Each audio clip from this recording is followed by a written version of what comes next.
Chapter 29, Mishnah 3. The Mishnah now discusses the tuma status of utensil cords that are longer than necessary. It deals with a utensil called a plumb line, which is a cord line that has a metal weight plumb attached to one end. When the hanging weight plumb is completely still, the taut cord line is exactly perpendicular to the ground.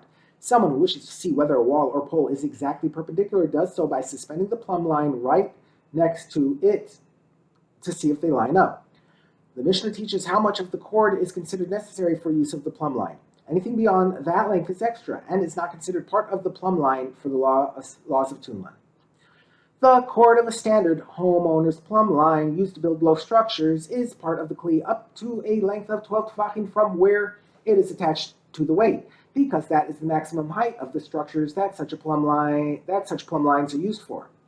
The cord of the plumb line of carpenters is part of the kli up to a length of 18 tefachim, because carpenters ordinarily use a plumb line this long.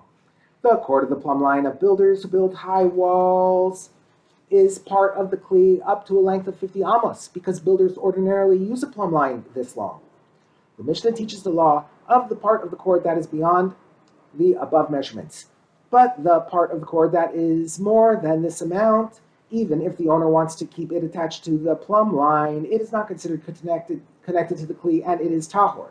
If tuma touches the plumb line, the extra length of cord remains tahor, and even if tuma touches the extra length of cord itself, it remains tahor, since it is not a kli and it is not part of a kli.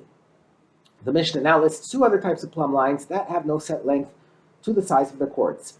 The cords of plumb lines of plasterers who plaster walls, or of artists who make pictures on walls, are part of the kli up to any length, because these craftsmen might use cords of any length, either short or long, for their plumb lines.